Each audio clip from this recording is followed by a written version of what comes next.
So இந்த வீடியோவில் நம்ம ஃபர்ஸ்ட் கம் ஃபர்ஸ்ட் அல்காதம் பற்றி பார்க்க போகிறோம். ஸோ அந்த அல்காதம் என்னென்னு பார்த்துட்டிங்கன்னா, முதல்ல எந்த ப்ராசஸ் வருதோ அந்த ப்ராசஸை எக்ஸிக்யூட் பண்ணணும். ஸோ இதுதான் கான்செப்ட். நம்ம இதில் வந்து அரைவல் டைம்லாம் நம்ம பார்க்க போகிறது கிடையாது. அரைவல் டைம் படி நம்ம பண்ணல. ஸோ இதில் வந்து ஒரு ஆர்டர் எடுத்திருக்கோம். அந்த ஆர்டர் படி நம்ம வந்து என்ன பண்ண போகிறோம்னா வர்ற ப்ராசஸ்லாம் சால்வ் பண்ண போகிறோம். ஸோ இதுக்கு தேவையானது ஒரு ஸ்ட்ரக்சர் நம்ம போடுறோம். அந்த ஸ்ட்ரக்சரில் வந்து ஒரு ஸ்ட்ரக்சர் நேம் வந்து ப்ராசஸ்னு வச்சுருக்கேன். ஸோ அதில் வந்து 2 வேரியபிள் நான் க்ரியேட் பண்ணிக்கிறேன். ஒன்று வந்து process ID and burst. Structure வச்சு நம்ம பண்ணும்போது நமக்கு வந்து இந்த அல்காதம் சால்வ் பண்ணுறதுக்கு ஈஸியாக இருக்கும். ஏன்னா ஸ்ட்ரக்சர்ன்றது நம்ம எதுக்காக க்ரியேட் பண்ணோம்னா ஒரு ஆப்ஜெக்ட் அசோசியேட் பண்ணுறதுக்காக நம்ம க்ரியேட் பண்ணோம். லைக் ரியல் வேர்ல்டு ஆப்ஜெக்ட்டை அசோசியேட் பண்ணுறது. ஸோ ப்ராசஸ் நம்ம ஒரு ஆப்ஜெக்டாக எடுத்துக்கிறோம். அந்த ப்ராசஸ் சம்மந்தப்பட்ட விஷயத்தை நம்ம ஆட்ரிபியூட்ஸாக எடுத்துப்போம். So process ID and burst. So அது ரிலேஷனில் இருக்கும். ஸோ அதனால் நமக்கு ஈஸியாக இருக்கும். ஸோ இதில் வந்து நான் P(10)ன்றது மொத்தம் மேக்ஸிமம் ஒரு 10 ப்ராசஸ் இன்புட் வாங்கிக்கலாம் அப்படின்ற மாதிரி நான் க்ரியேட் பண்ணுறேன். இதில் நான் இன்ட் மெயின் கொடுத்துருக்கேன். ஸோ நான் யூஸ் பண்ணக்கூடிய அந்த கம்பைலர் வந்துட்டு அது இன்ட் மெயின் கொடுக்கணும். ஸோ ஏன்னா இல்லைனா அது எரர் சொல்லுது. ஸோ யூஸ்வலாக நம்ம வந்து ஆன்சர் யூஸ் பண்ணும்போது வாய்ட் மெயின் கொடுத்துக்கலாம். ஸோ இதில் வந்து அதை அலோ பண்ணல. ஸோ இன்ட் மெயின்றப்போ like we have to return 0. So 0 return பண்ணால் அது வந்து இனிஷியல் ஸ்டேட், அதாவது எரர் ஃப்ரீயாக இருக்குது அப்படின்ற மாதிரி அர்த்தம். ஸோ அதில் ரிட்டர்ன் 0 ஆட் பண்ணியிருக்கேன். அதுக்கப்புறம் I and N நான் க்ரியேட் பண்ணியிருக்கேன். ஸோ I and N வந்து இதுக்காக க்ரியேட் பண்ணியிருக்கேன்னு பார்த்துட்டிங்கன்னா, லைக் ஃபார் லுப் யூஸ் பண்ணுறதுக்காக I க்ரியேட் பண்ணேன். Nன்றது நம்பர் ஆஃப் ப்ராசஸ். ஸோ அந்த நம்பர் ஆஃப் ப்ராசஸ் மொத்தம் எத்தனை அப்படின்றத வாங்குறதுக்காக நான் N க்ரியேட் பண்ணேன். அதுக்கப்புறம் ஃபார் லுப் எழுதுகிறோம். ஸோ I = 0, I<N போட்டிருக்கோம், I++. ஸோ இது என்னென்னா 0லேருந்து நான் க்ரியேட் பண்ணேன். P(0), P(1)லேருந்து அப் டு N வரைக்கும். ஸோ சப்போஸ் என்னோட வேல்யூ நான் 5 கொடுக்குறேன்னா P(4) வரைக்கும் நல்லா வாங்க முடியும். அவ்வளோதான். ஸோ இதில் வந்து பார்த்துட்டிங்கன்னா நான் ப்ராசஸ் ஐடியும் அதே மாதிரி பர்ஸ்ட் டைம் ஆஃப் த ப்ராசஸும் வாங்குகிறேன். ஸோ நம்ம ஸ்கேனப் யூஸ் பண்ணும்போது %d போட்டு அதோட வேரியபிள் நேம், அதாவது P(i) அந்த ஆம்பர்சன் யூஸ் பண்ணணும். ஸோ ஆம்பர்சன் எதுக்காகனா அந்த அட்ரஸ் அந்த இடத்துல ஸ்டோர் பண்ணுறதுக்கு. ஸோ P(i) ப்ராசஸ் ஐடி இதோட அட்ரஸில் போய் நான் வாங்குற இன்புட் வந்து ஸ்டோர் ஆகும். நெக்ஸ்ட் வந்து நான் printf போடுறேன். அதுக்கப்புறம் I am going to get that input of burst time. So உங்களுக்கு தெரியும் ஒரு process related to burst time அப்படின்றப்போ பர்ஸ்ட் டைம்ன்றது ஒரு ப்ராசஸ் எவ்வளோ நேரம் நடக்கும் அப்படின்றத நம்ம சொல்கிறது தான் இது பர்ஸ்ட் டைம் அப்படின்ற மாதிரி நம்ம சொல்லுவோம். ஸோ இங்கே வந்து நம்ம அரைவல் டைம்லாம் இன்புட் வாங்கல, அதையும் வாங்கி நம்ம இன்னொரு ப்ரோக்ராமில் பண்ணலாம். இப்போதைக்கு நான் process name and burst time மட்டும் வாங்குகிறேன். ஸோ அதுபடி இதில் வந்து எல்லா ப்ராசஸுமே ஒரே டைமில் ரெடிக்குள்ளே வந்து உட்காந்துருது. ஒரு சின்ன டிஃப்ரென்ஸ் இருக்கலாம். அந்த சின்ன டிஃப்ரென்ஸ் நம்ம வந்து எடுத்துக்க வேண்டாம். ஸோ இந்த ப்ராசஸ் வர்ற ஆர்டரில் நம்ம எக்ஸிக்யூட் பண்ணுறோம். ஸோ அது எப்படி சார் எல்லா ப்ராசஸும் ஒரே டைமில் வருதுன்றீங்க, எப்படி P1, P2, P3 நீங்கள் ஆர்டர் பண்ணுறீங்க அப்படிங்கிற ஸோ ஒரு மைனியூட் டிஃப்ரென்ஸ் இருக்கும். அந்த மைனியூட் டிஃப்ரென்ஸ் வந்து நம்ம கன்சிடர் பண்ணல. ஸோ அந்த அரைவல் டைம் பேஸ் பண்ணி நம்ம எடுக்கணும்னா நம்ம வந்து இன்னொரு ப்ரோக்ராமும் நம்ம பார்த்துக்கலாம். ஸோ இப்போதைக்கு நம்ம ஒரே ஒரு டேபிள், அந்த டேபிளில் வந்துட்டு நம்ம ஜஸ்ட் ப்ராசஸ் நேம் அண்ட் இதை கொடுத்துருக்கோம், பர்ஸ்ட் டைம் மட்டும் கொடுத்துருக்கோம். அதை நான் பிரிண்ட் பண்ணி பார்க்கலான்னு சொல்லிட்டு ஐ am going to print. So for லுப் இன்னொரு ஃபார் லுப் போட்டு நான் வாங்கின இன்புட், அதாவது ப்ராசஸோட ஐடியும் ப்ராசஸோட பர்ஸ்ட் டைமும் நான் பிரிண்ட் பண்ணி நான் பார்க்க போகிறேன். ஸோ அப்படி பார்க்கும்போது எனக்கு ஒரு லைக் என்ன நான் பிக்சரைஸ் பண்ணுறேன் அப்படின்றது, லைக் என்ன வாங்கியிருக்கேன் இன்புட், அதை நான் பிக்சரைஸ் பண்ணி பார்க்குறது it is well and good in each and every program. முதல்ல நம்ம எந்த ஒரு ப்ரோக்ராம் பண்ணும்போதும் we have to do it in step by step procedure. Like வந்துட்டு எல்லா ப்ரோக்ராம் எல்லா கோடையும் டைப் பண்ணிவிட்டு நம்ம ரன் பண்ணி பார்த்தோம் அப்படின்னா எதில் எப்போ எரர் வருதுன்னு நமக்கு தெரியாது. ஸோ நம்ம என்ன பண்ணணும்னா நம்ம கோட் அடிக்க அப்பப்போ நம்ம ஒரு லெவல் செட் பண்ணிவிட்டு இந்த இடத்துல நான் ரன் பண்ணி பார்த்துக்கணும். நான் இப்போ இந்த %dக்கும் இன்னொரு %dக்கும் நான் கேப் விட்றேன். எதுக்காகனா நம்ம கேப் விட்டு ரன் பண்ணுறதுக்காக. யூஸ்வலாக நம்ம C++ அந்த மாதிரி போகும்போது அது ஈஸியாக இருக்கும். இது Cன்றதுனால நம்ம இந்த மாதிரி இன்டென்டேஷன் பண்ணுறதுலாம் இருக்கும். அதில் பேசிக் லாங்குவேஜ். ஸோ இதெல்லாம் இருக்கும். நான் /n கொடுக்குறேன். எதுக்காகனா அடுத்த லைனில் எனக்கு வரணுன்றதுக்காக நான் /n இதில் கொடுத்துக்கிறேன். ஸோ நம்ம ரன் பண்ணி பார்க்கலாம். So there is an error and okay, enter the number of process. Error இல்லாமல் நடந்துச்சு. ப்ராசஸ் ஐடி கேட்குறாங்க. எனக்கு அடுத்த லைனில் வரணும் சார், நம்ம அதை இன்டென்டேஷன் அப்புறம் பண்ணிக்கலாம். Okay, there is an error. எனக்கு திருப்பி ஏன் வந்து நான் 3 ப்ராசஸ் வாங்க சொன்னேன், ஒரு ப்ராசஸ் தான் வாங்கிச்சு. ஸோ அகெயின் ரன் பண்ணி செக் பண்ணிடலாம் நம்ம என்ன ப்ராப்ளம்ன்ட்டு. கரெக்டாக வரணும். ஆக்சுவலாக பார்ப்போம். 3 ப்ராசஸ் வாங்குகிறேன், but there is an error again. Okay, so நான் இங்கே பாருங்கள், நான் வந்துட்டு இந்த ஆம்பர்சன் கொடுக்காம விட்ருக்கேன் அந்த பர்ஸ்ட்டில். ஸோ அதுக்கு முன்னாடி ஆம்பர்சன் கொடுக்கணும், இல்லைனா அது வந்து நமக்கு ப்ராப்பராக ரெஸ்பாண்ட் பண்ணல. That is a reason. So so நம்ம கரெக்டாக நம்ம ரன் பண்ணணும். இந்த நம்பர் ஆஃப் ப்ராசஸ் 3ன்னு கொடுக்குறேன். ஸோ இங்கே வந்து 1ன்னு கொடுத்துருக்கேன். ஸோ 2 இது நம்ம ரேண்டமாக ஏதாவது ஒரு இன்புட் கொடுத்துக்கலாம். So first process, second process, third process base time கொடுத்துருக்கோம் 2 4 5ன்ட்டு. ஸோ நமக்கு அது கரெக்டாக வந்துடுச்சு. ஸோ இப்போ நம்ம வந்து அழகாக ஒரு இன்டென்டேஷன் பண்ணிடலாம். நம்ம அவுட்புட் ப்ராப்பர் இன்டென்டேஷன் பண்ணிடலாம் நம்ம. ஸோ இதுக்கு முன்னாடி நான் வந்து என்ன பண்ணுறேன்னா ப்ராசஸ் நேம் அதேமாதிரி பர்ஸ் டைம் அப்படின்னு தனித்தனியாக லேபிள் கொடுத்து நம்ம பிரிண்ட் பண்ணலான்னு பார்க்குறேன். ஸோ ப்ராசஸ் நேமும் பர்ஸ் டைமும் நான் கொடுத்துட்றேன். இப்போது ஜஸ்ட் ஒரு அழகாக நம்மளோட அவுட்புட்டை காமிக்கிறதுக்காக process name and burst time கொடுத்துட்றேன். அதை ரன் பண்ணியும் பார்த்துடலாம். ஸோ எப்போவுமே கொஞ்சம் கோட் அடிச்சுட்டு நீங்கள் ரன் பண்ணி பார்த்துருங்க. ஃபுல் ப்ரோக்ராம் டைப் பண்ணிவிட்டு ரன் பண்ணிங்க அப்படின்னா நமக்கு எதில் எரர் வருது அப்படின்றத கண்டுபிடிக்கிறது கொஞ்சம் கஷ்டமாக இருக்கும். கண்டுபிடிக்க முடியாதுன்னு கிடையாது. ஸோ ஓகே, எனக்கு இன்டென்டேஷன் கரெக்டாக இல்லை. இந்த பர்ஸ் டைம் கூட 1 2 வந்துடுச்சு. அதில் ஒரு ஸ்லாஷ் என் ஆட் பண்ணிக்கிறேன். ஸோ இது வந்து ஸ்லாஷ் என் எதுக்காகனா நியூ லைன் அடுத்த லைன் எனக்கு பிரிண்ட் பண்ணணும், அடுத்து வர்றதெல்லாம் அப்படின்றதுக்காக நான் ஸ்லாஷ் என் கொடுத்துக்கிறேன். இதே C++னா நம்ம எண்டல் கொடுப்போம். இங்கே ஸ்லாஷ் என் ஸ்லாஷ் டி அந்த மாதிரி கொடுத்துட்டு இருக்கணும். ஸோ ஓகே 1 2 3 அப்படின்ற மாதிரி வந்து எனக்கு இதுவும் கொஞ்சம் ஒரு மாதிரி தான் இருக்குது. ப்ராசஸ் ஐடி அடுத்தது கீழே வரணும் எனக்கு இன்புட் வாங்குறது. ஸோ ஓகே, இப்போ வந்து நம்ம ப்ராசஸ் நேம் பர்ஸ் டைம் தனித்தனியாக வந்துச்சு. ஸோ இந்த இன்புட் வாங்குறதே நம்ம சரி பண்ணிடுவோம். இதில் வந்து நான் ஸ்லாஷ் இன் ஆட் பண்ணிடுறேன். ஸோ தட் த இன்புட் வந்து எனக்கு அடுத்தடுத்த லைனில் எனக்கு வாங்குற மாதிரி எனக்கு வரணும். ஸோ அதனால் நான் ஸ்லாஷ் இன் ஆட் பண்ணுறேங்க எல்லாத்துலேயுமே. ஓகே, நான் ஸ்லாஷ் இன் ஆட் பண்ணிடுறேன். இப்போ ரன் பண்ணி பார்த்துடலாம். நம்ம ஒரு எப்படி நம்ம இன்புட் வர்றது வாங்குறது எப்படி இருக்குன்னு பார்த்துடலாம். Number of process 3 1. ஸோ இப்போ அழகாக பாருங்கள். ஸோ அந்த ப்ராசஸ் ஐடி அடுத்தடுத்த லைன்ட்டு எனக்கு இன்புட் வாங்குற மாதிரி வருது. ஸோ அதனால் எனக்கு கொஞ்சம் பெட்டராக இருக்குது. பார்க்கறது கொஞ்சம் லுக்காக இருந்த மாதிரி இருக்குது. Process name and burst time அப்படின்ற மாதிரி அழகாக வந்துச்சு. ஓகே, இப்போ நம்ம என்ன பண்ணலாம்னா we can go for Gantt chart print பண்ணிடலாம். கேன் சார்ட்ன்றது உங்களுக்கு தெரியும். லைக் ப்ராசஸ் வந்து மத்தியில் இருந்த மாதிரி இருக்கும். கேன் சார்ட் நீங்கள்லாம் வரைஞ்சிருப்பீங்க. ஒரு ட்ரெயின் மாதிரி இருக்கும். அதில் வந்துட்டு ஒரு ப்ராசஸ் வச்சுருப்பாங்க. லெஃப்ட் ஹேண்ட் சைடில் வந்துட்டு ப்ராசஸோட ஸ்டார்டிங் டைம் இருக்கும். ரைட் ஹேண்ட் சைடில் அந்த ப்ராசஸ் முடிஞ்சு அதோட பர்ஸ் டைம் இருக்கும் உங்களுக்கு. ஸோ இதுதான் கேன் சார்ட்ன்ற மாதிரி நம்ம சொல்லுவோம். ஸோ அதை நம்ம போட்டுடலாம் இப்போ. ஸோ கேன் சார்ட் ஓட ஓகே ஃபார் லூப் போட்டு நம்ம கேன் சார்ட் ஆரம்பிச்சிடலாம். ஸோ இதில் வந்துட்டு நம்ம என்ன பண்ண போகிறோம்னா we are going to print like எல்லா ப்ராசஸோட நேமையும் வரிசையாக நம்ம பிரிண்ட் பண்ணுவோம்.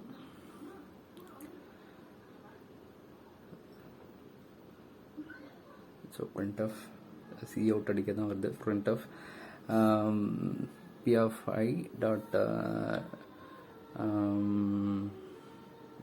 i டாட் ஒரு நிமிஷம் இருங்க. Process ID okay, process ID கொடுக்குறோம். ஓகே, செமிகோலன் வச்சிடலாம். Then we are going to leave a new line. பிரிண்ட் ஆஃப்னு போட்டு நம்ம வந்து ஒரு ஸ்லாஷ் டி கொடுத்துடலாம். இது வந்து ஒரு இன்டென்டேஷன், ஒரு டேப் ஸ்பேஸ் விடும் உங்களுக்கு ப்ரோக்ராமில். ஸோ ஒரு ப்ராசஸுக்கும் கொஞ்சம் கொஞ்சம் ஸ்பேஸ் இருந்து நம்ம பிரிண்ட் பண்ணுற மாதிரி நம்ம பிரிண்ட் பண்ணிடுவோம். இது வேணால் செக் பண்ணி பார்த்துடலாம் நம்ம. ஓகே, இதுக்கு மேலே பிரிண்ட் ஆஃப்னு போட்டு வேண்டாம். ஸோ இதே நம்ம செக் பண்ணி பார்த்துருவோம். இப்போ வந்து கரெக்டாக ஒர்க் ஆகுதுன்னு பார்க்கணும். ஸோ இதை நம்ம வந்து டெம்ப் வேரியபிள் நம்ம கிரியேட் பண்ணோம். இப்போதைக்கு நம்ம அந்த ப்ராசஸ்க்கு லெஃப்ட் ஹேண்ட் சைடில் வந்து என்ன பிரிண்ட் ஆகுது அப்படின்றத நம்ம பார்த்துடலாம். நம்ம ஆல்ரெடி சொன்னோம் கேன் சார்ட்டில் வந்து லெஃப்ட் ஹேண்ட் சைடில் ப்ராசஸோட ஸ்டார்டிங் டைம் இருக்கும். ரைட் ஹேண்ட் சைடில் வந்துட்டு ஒரு ப்ராசஸோட ending time. So ending time எப்படி ஒரு ப்ராசஸ்க்கு இருக்குன்னு பார்த்துட்டிங்கன்னா ப்ராசஸோட பர்ஸ் டைம் தான். ப்ராசஸ் வந்து 0ல் ஆரம்பிக்குதுன்னா ப்ராசஸோட பர்ஸ் டைம் வந்து 5ன்னு வச்சிங்கன்னா 0 + 5 இஸ் ஈக்குவல் டு ப்ராசஸோட பர்ஸ் டைம், அதாவது 5ன்னு வரும் டோட்டலாக. அந்த ப்ராசஸ் மொத்தமாக எடுத்துக்கிட்ட எக்ஸிக்யூஷன் டைம் 0 to 5. ஸோ அதை நம்ம அதை பிரிண்ட் பண்ணி பார்த்துடலாம். ஸோ டெம்ப் வந்து இனிஷியலாக 0ன்னு போடுறேன். ஏன்னா டெம்பில் வந்து ஆல்ரெடி ஏதாவது ஒரு வேரியபிள், அது முன்னாடி ஏதாவது ஒரு வேரியபிள் கிரியேட் பண்ணியிருப்போம். அப்போ ஏதாவது ஒரு நம்பர் அசைன் ஆயிருக்கும். நான் அதனால் எப்பவுமே ஒரு வேரியபிளில் வந்து நம்ம அடிஷனுக்கு யூஸ் பண்ணும்போது நம்ம அதை இனிஷியலைஸ் பண்ணுறது நல்லது. ஸோ அதனால் டெம்ப் வந்து நான் 0ன்னு போட்டுறேன். அதுக்கப்புறம் பிரிண்ட் எஃப்னு போட்டு டெம்ப்னு போடுறேன்.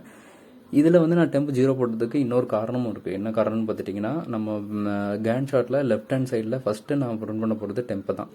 அப்போ டெம்ப் வந்து என்ன ஆரம்பிக்கணும்னு பார்த்தீங்கன்னா 0ல் ஆரம்பிக்கணும். ஏன்னா அந்த ப்ராசஸ் வந்து ஃபஸ்ட்டு ப்ராசஸ் வந்து எப்போவுமே இது யாருக்காகவும் வெயிட் பண்ணாது, வந்த உடனே ஆரம்பிச்சிடும். ஸோ நம்ம இதில் 0லேருந்து ஆரம்பிக்கிறதுனால 0ன்றது ஃபஸ்ட்டு பிரிண்ட் பண்ணணும். அடுத்தது பார்த்தீங்கன்னா நான் ஒரு ஸ்லாஷ் டி போட்டுக்கிறேன் ஒரு ஸ்பேஸ் விட்றதுக்காக. அதுக்கப்புறம் நான் அடுத்தது என்ன பண்ணணும்னு பார்த்தீங்கன்னா இந்த டெம்ப் 0 இருக்கு இல்லையா, அந்த டெம்ப்பு கூட நான் வர்ற ப்ராசஸ், அதாவது ஃபர்ஸ்ட் எக்ஸிக்யூட் ஆகிற ப்ராசஸோட பர்ஸ்ட் டைமை ஆட் பண்ணிக்கிறேன். ஸோ அப்படி ஆட் பண்ணால் எனக்கு என்ன ஆகும், சப்போஸ் ஃபர்ஸ்ட் ப்ராசஸ் வந்து 20 நிமிஷம் எடுக்குது அப்படின்னா 0 + 20, அந்த 20ன்றது இந்த டெம்ப் வேரியபிளில் ஸ்டோர் ஆகும். ஸோ அப்போ என்ன ஆகும், எனக்கு அழகாக கேன் சார்ட் பிரிண்ட் ஆகும். ஃபர்ஸ்ட் ஒரு ப்ராசஸ் 1 இருக்கும், லெஃப்ட் ஹேண்ட் சைடில் 0 இருக்கும், ரைட் ஹேண்ட் சைடில் ஃபர்ஸ்ட் வாங்கின ப்ராசஸோட பர்ஸ்ட் டைம். அதாவது முதல்ல வந்து ப்ராசஸ் வந்து 20 இருந்துச்சுன்னா அந்த 20 வந்து இந்த டெம்புக்குள்ளே ஆட் ஆகி ரைட் ஹேண்ட் சைடில் எனக்கு 20 பிரிண்ட் ஆகும். ஸோ அதுக்காக நான் இந்த temp = temp + p of i dot burst ன்னு போட்டுக்கிட்டேன். அடுத்த லைன் பார்த்தீங்கன்னா அந்த டெம்பை அப்படியே பிரிண்ட் பண்ணுறேன். நான் என்ன மாடிஃபை பண்ணதை பிரிண்ட் பண்ணியிருக்கேன். இப்போ நம்ம செக் பண்ணி பார்த்துடலாம். அதில் ஒரு எரர் இருக்குது. நான் அந்த %d கொடுக்கல, அதனால் எரர் சொல்லிச்சு. அது எப்போவுமே மறந்துடக்கூடாது. நம்ம C++ மாதிரி நினச்சி பண்ணிடக்கூடாது. ஓகே, நம்ம இப்போ என்டர் பண்ணி பார்க்கலாம். 3 ப்ராசஸ் கிரியேட் பண்ணிப்போம். நான் எத்தனை ப்ராசஸ், நம்ம 10 ப்ராசஸ் மேக்ஸிமம் கிரியேட் பண்ணலான்னு கொடுத்துருக்கோம். எத்தனை நாளும் கிரியேட் பண்ணிக்கலாம். ஃபார் எக்ஸாம்பிள் நான் 3 கிரியேட் பண்ணிக்கலாம். இந்த கேன் சார்ட் ஒரே லைனில் வந்துச்சு, பட் அவுட்புட் எனக்கு கரெக்டாக வந்திருக்கு. First process 24 0 to 24, second process 24 to 28. ஏன்னா 4 தான் கொடுத்துருக்கேன் பர்ஸ்ட் டைமு. ஸோ 24 + 28 4 28. அதுக்கப்புறம் லாஸ்ட் ப்ராசஸ் வந்து 2 தான் கொடுத்தேன். 28 + 2 30 வந்துச்சு. இப்போ எனக்கு அடுத்த லைனில் வரணும். ஸோ அதனால் நான் printf கொடுத்துக்கலான்னு பார்க்குறேன். இந்த இதுக்கப்புறம் printf/n கொடுத்துக்கிறேன். எப்போவுமே இந்த நான் சொன்ன மாதிரி ஒரு கண்டிஷன், ஒரு ஸ்டேட்மெண்ட் நீங்கள் ஆட் பண்ண நீங்களாக கோட் எழுதும்போது உங்களுக்கு டவுட் இருக்கும், இது அவுட்புட் எப்படி வரும் அப்படின்றது. கோடு வந்து தயவு செஞ்சு வந்து நீங்கள் இது பார்த்தாலும் சரி காப்பி அடிச்சு பண்ணாதீங்க. ஜஸ்ட் ஒரு ஐடியாக்காக பார்த்துட்டு அதுக்கப்புறம் நீங்களே செஞ்சு பாருங்கள். அப்போ தான் உங்களோட நாலேஜ் இன்னும் வளரும். ஸோ ஜஸ்ட் பிரிண்ட் பண்ணியிருக்கேன் பாருங்கள். ஃபர்ஸ்ட் ப்ராசஸ் வந்து 0 to 24 எடுக்குது. செகண்ட் ப்ராசஸ் வந்து 24 to 29, ஏன்னா அங்கே 5 இருக்குது. 24 + 5 29. தேர்ட் ப்ராசஸ் வந்து 29 to 31.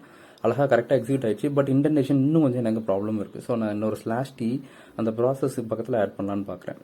ஸோ ப்ராசஸ் நம்ம எங்கே பிரிண்ட் பண்ணோம், ஓகே என்ன இருக்குது. ஸோ இதில் இன்னொரு /t போட்டுட்டு நான் வந்து இப்போ ரன் பண்ணி பார்க்குறேன். இப்போ எனக்கு கொஞ்சம் இன்டென்டேஷன் கரெக்டாக வரும்னு நினைக்கிறேன். பார்க்கலாம், லெட்ஸ் செக் பண்ணி தான் பார்க்கணும். எனக்கு பார்த்துடலாம். ஸோ பார்த்துட்டிங்கன்னா ஃபர்ஸ்ட் ப்ராசஸ் வந்து 0 to 24 கரெக்டாக நடந்திருக்கு. செகண்ட் ப்ராசஸ் 24 to 28, ஏன்னா 4 தான் ரெண்டாவது ப்ராசஸோட பர்ஸ்ட் டைம். ஸோ 24 to 28 கரெக்டாக நடந்திருக்கு. தேர்ட் ப்ராசஸ் வந்து 28 to 29, ஏன்னா பர்ஸ்ட் டைம் வந்து 1 தான் கரெக்டாக நடந்திருக்கு நமக்கு இப்போ. ஸோ கேன் சார்ட் இதுதான் கரெக்டாக வந்துடுச்சு. ஸோ நெக்ஸ்ட் வந்து நம்ம என்ன பண்ணலாம்னு பார்த்தீங்கன்னா வெயிட்டிங் டைம் கால்குலேட் பண்ணலாம். ஸோ ஒரு ப்ராசஸோட வெயிட்டிங் டைம் கால்குலேட் பண்ணலாம். அதுக்கு நான் ஸ்ட்ரக்சரில் ஒரு வேரியபிள் ஆட் பண்ணிக்கிறேன், இன்ட் வெயிட்டிங்.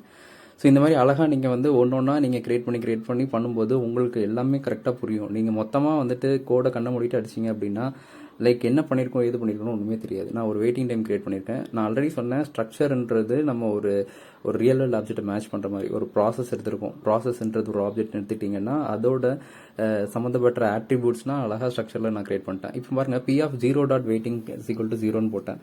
எதுக்காக நம்ம அது பண்ணோம்னா எப்போவுமே ஃபர்ஸ்ட் ப்ராசஸ் வந்தோடனே எக்ஸிக்யூட் ஆயிரும். அது எதுக்காக வெயிட் பண்ணாது. ஸோ அதனால் வந்து நம்ம p(0) எந்த ப்ராசஸ் தான் சரி p(0.waiting) = 0ன்னு போட்டுக்க வேண்டியதான். நம்ம இந்த அல்காரிதம் பொறுத்த வரைக்கும் எல்லா அல்காரிதத்துலையும் p(0.waiting) = 0 தான். ஏன்னா அந்த ஃபர்ஸ்ட் வரக்கூடிய ப்ராசஸ் எப்போவுமே நமக்கு வந்து வெயிட் பண்ணாது. அதனால் ஸோ இப்போ வந்து p(i.if i not equal to 0ன்னு போட்டிருக்கோம். அது எதுக்காகனா ஃபர்ஸ்ட் வரக்கூடிய ப்ராசஸ்க்கு நான் எந்த வேலையும் சேஞ்ச் பண்ண விரும்பல, நான் 0 அசைன் பண்ணிட்டேன். அடுத்தடுத்து வர ப்ராசஸ்க்கு நான் அந்த டெம்ப் வேரியபிள் அசைன் பண்ணியிருக்கேன். ஸோ இந்த டெம்ப் வேரியபிள் என்ன ஸ்டோர் பண்ணியிருக்கோம், ப்ரீவியஸாக நடந்த எக்ஸிக்யூஷன் டைம் ஸ்டோர் பண்ணியிருக்கோம்.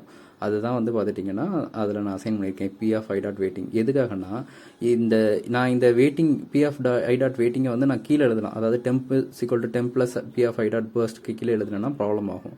நான் வந்து அந்த temp + p(i.burst)க்கு மேலே தான் எழுதணும். ஏன் அப்படின்னா ஆல்ரெடி உள்ள டெம்ப் வேரியபிள் என்ன இருக்குன்னு பார்த்தீங்கன்னா ப்ரோக்ராம் முடிஞ்சு வரும்போது ஃபர்ஸ்ட்டு ப்ராசஸ் நடந்து முடிஞ்ச எக்ஸிக்யூஷன் டைம் இருக்கும். ஸோ அதை நான் கொடுத்தாதான் ரெண்டாவது வரக்கூடிய ப்ராசஸ்க்கு எனக்கு அந்த இந்த ரெண்டாவது வர ப்ராசஸ் இவ்வளோ நேரம் வெயிட் பண்ணியிருக்கு அப்படின்றது எனக்கு தெரியும். ஸோ அதனால தான் நான் என்ன பண்ணுறேன்னு பார்த்துட்டிங்கன்னா அழகாக அதுக்கு அந்த ப்ளஸ் பண்ணுறதுக்கு முன்னாடி temp + p(i.burst) மேலே எழுதியிருக்கேன்.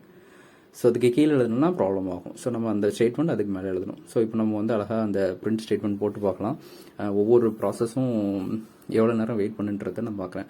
ஃபர்ஸ்ட் ப்ராசஸ் இனிஷியலாக நம்ம 0ன்னு செட் பண்ணிட்டோம். ஸோ ஃபர்ஸ்ட் ப்ராசஸ்க்கு வேல்யூ மாறவே மாறாது, 0 தான் வரும். அடுத்தடுத்த ப்ராசஸ்க்கு நம்ம என்ன பண்ணிருக்கோம்னு பார்த்தீங்கன்னா வரக்கூடிய டெம்ப் வேரியபிள், அதாவது ஃபர்ஸ்ட் ப்ராசஸ் நடந்து முடிஞ்ச உடனே டெம்பில் ஒரு மாடிஃபிகேஷன் இருக்கும் இல்லையா, ஃபர்ஸ்ட் 0 இருக்கும். நான் ஆல்ரெடி சொன்னேன் கேன் சார்ட்டில் left hand side initial starting time இருக்கும், ரைட் ஹேண்ட் சைடில் ஃபினிஷிங் டைம் லைன். இந்த ரைட் ஹேண்ட் சைடில் உள்ள டெம்ப் தான் ரிட்டர்ன் வரும்போது உங்களுக்கு ஸ்டோர் ஆயிருக்கும். அந்த டெம்ப் தான் வெயிட்டிங்ல திருப்பி ஸ்டோர் ஆகிட்டே வரும். ஸோ இதை வந்து நம்ம இன்க்ரிமெண்ட் முன்னாடி பண்ணக்கூடாது, சேம் சிம்பிள் அவுட்புட் பண்ணணும். Simple inputs enter the process, number of process check பண்ணுறோம். நம்ம ப்ராசஸோட வெயிட்டிங் டைம் எல்லாத்தையும் பிரிண்ட் பண்ணிருக்கோம். ஃபர்ஸ்ட் ப்ராசஸ் அழகாக 0 மினிட்ஸ் வந்துச்சு. செகண்ட் ப்ராசஸ் பாருங்க 23 வந்துருக்கு, ஏன்னா செகண்ட் ப்ராசஸ் ஆரம்பிக்கிறது 23 தான். மூணாவது ப்ராசஸ் பாருங்க 28 ஆரம்பிக்குது. செகண்ட் ஒவ்வொரு ப்ராசஸும் 23 மினிட்ஸ் வெயிட் பண்ணுது, 28 மினிட்ஸ் வெயிட் பண்ணுதுன்றது கண்டுபிடிச்சோம் நம்ம.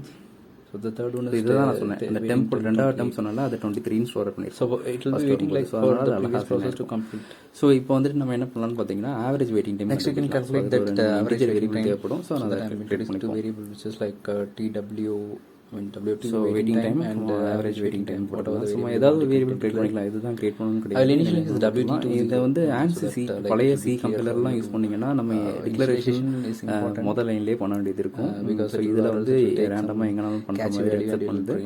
நீங்க இதுல எரர் வந்துச்சு அப்படினா இந்த டிக்ளரேஷன் மட்டும் முதல் லைன்ல போட்டுருங்க, அதாவது எங்க நம்ம டிக்ளேர் பண்ணிக்கலாம். Now we can put like WT. So initial WT is equal to 0. இது வந்து நான் சொன்ன ஆல்ரெடி உங்களுக்கு 0ன்றது நம்ம எதுக்காக இனிஷியலைஸ் பண்றோம்னா WT ன்னு யாராவது ஒரு வேரியபிள் நம்ம ஆல்ரெடி கேஷ்ல இருந்துச்சு அப்படின்னா அதோட ரேண்டம் வேல்யூ வரும்.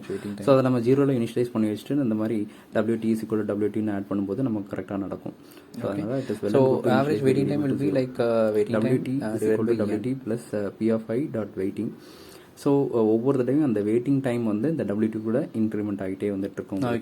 ஸோ ஃபர்ஸ்ட் டைம் 0ன்னு வரும், ரெண்டாவது டைம் 23 அந்த மாதிரி நம்ம பழைய ப்ரோக்ராம் ரன் பண்ணதில் பார்த்தீங்கன்னா அதெல்லாம் ஆட் ஆகும் உங்களுக்கு 23 + 29 அந்த மாதிரி வந்துட்டு இருக்கும் உங்களுக்கு.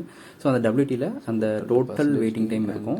அதை நான் என்ன பண்ணுறேன்னா அந்த AVGWன்னு போட்டிருக்கேன் பாருங்க, அதில் வந்து டிவைட் பை N போடுறேன். Nன்றது number of process. So average time கண்டுபிடிக்கிறோம், மொத்தம் எத்தனை ப்ராசஸ் என்னோட இருக்கு, அதோட waiting time total waiting time அந்த WTல இருக்கு. ஸோ அதை நான் என்ன பண்ணுறேன் டிவைட் பண்ணுறேன் 3ஆல. ஸோ அப்போ எனக்கு என்ன கிடைக்கும் பார்த்தீங்கன்னா we can check the output and see. இதை நம்ம print பண்ணி பார்த்துடலாம் whether we are getting the average waiting time in the correct way or not.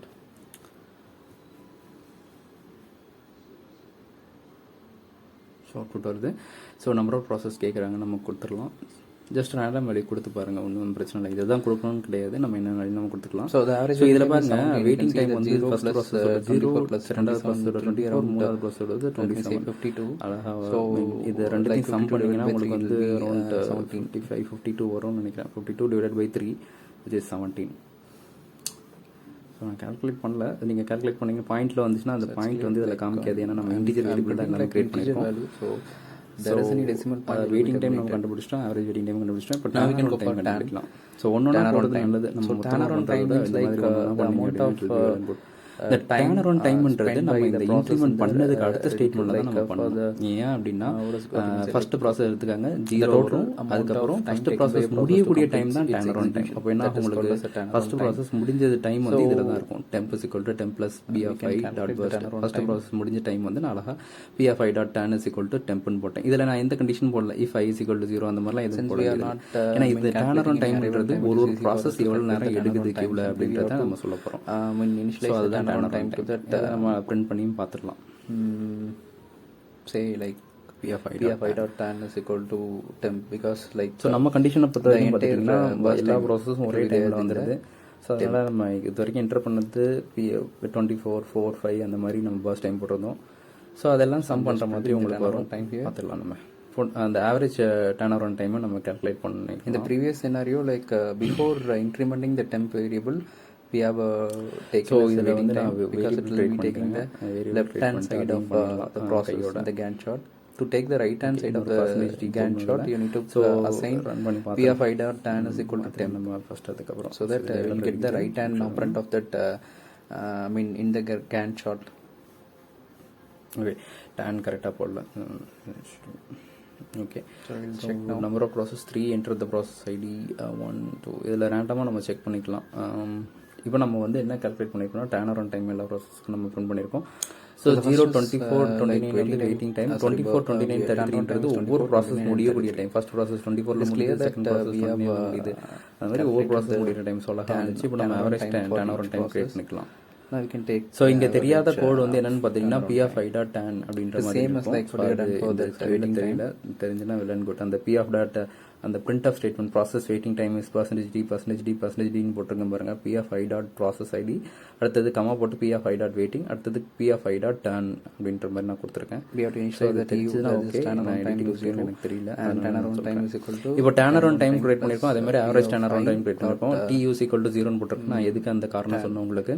அதே மாதிரி TU = TU + PF I dot tan. இது வந்து என்ன பண்ணணும்னா எல்லா ப்ராசஸோட டேனர் ஆன் டைமும் வந்துட்டு அதை சம் பண்ணிக்கும். ஆவரேஜ் நம்ம கால்குலேட் பண்ணிடலாம், which is divided by n, அதாவது TU / n. அதுக்கப்புறம் நம்ம அதை பிரிண்ட் பண்ணி பார்த்துடலாம்.